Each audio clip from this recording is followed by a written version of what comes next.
Good Monday morning, everyone. It's time for your Monday blessing. Well, here we are coming to the close of the series we've been in called Take a Stand.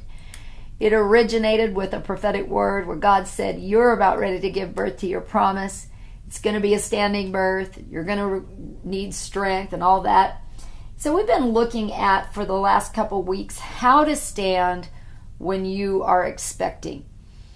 And we've gone through the whole list, and you can go back and watch some of the previous Monday blessings, but we learned that we're to take in the proper nutrition, we're to change our diet, not to eat a bunch of junk food, have regular checkups with King Jesus, who is Jehovah Rapha, the great physician, create and stay in a peaceful and a safe environment, get proper rest, engage in proper hygiene, never allow others to distress you or pressure you into a premature delivery. Don't let someone push you into a season that you're not ready for yet. And to just trust God's timing. He knows your due date. And then also to be proactive in getting the support you need before, during, and after the delivery. And last week we talked about making room and obtaining the new tools, the people, the equipment to facilitate the growth of your new family. And then today what I want to talk about is changing your social life and associations that no longer fit with what you're carrying or giving birth to. When you're single and you're out there on your own, you're not married, you don't have children in the mix, it's okay to have roommates. It's oftentimes necessary for the financial support that you need in that season. But when you get married, you start to bring children into this world, you give birth, it's not really ideal. And I realize that there are some people that are in that situation, and if it's working for you, awesome.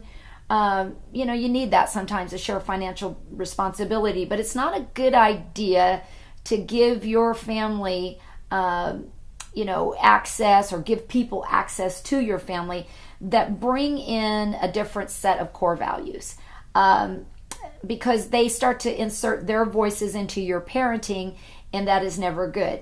So what we know is that leadership is influence, and those who are a bad influence upon your children are going to lead them just not down a good path. And so that's your responsibility. It's your responsibility to decide how your children are going to be led and who influences them. And so today I want to talk about this. When you move away from the wrong people and you do life with the right people, you are choosing to have a blessed life. You are choosing to put what you have brought forth, your spiritual children, the leaders in your business, your team, you're choosing to put them in a position to have a blessed life. You're showing responsibility. You're showing that you care about the trajectory of your business, your family. And so in 2 Timothy 2:22, Paul told Timothy this. He said, run away from infantile indulgence. So in other words, get away from those who continue to indulge in infantile behavior, immaturity. Run after mature righteousness, Paul said. Run after those who are in faith. Hang with those who walk in love, who walk in peace. He said, join with those who are in honest and serious prayer before God. So make sure that you are, assessing your inner circle on a regular basis. Pay attention to who's speaking into those that you are in charge of, into your family, into your team members. You may have hung around with roommates in college. You may have had old party buddies and friends that you enjoyed keeping company with in a past season, but that doesn't mean it fits into your life now. It doesn't mean it fits into where you're going and where you're leading your children and your team in the future. And you don't have to be mean.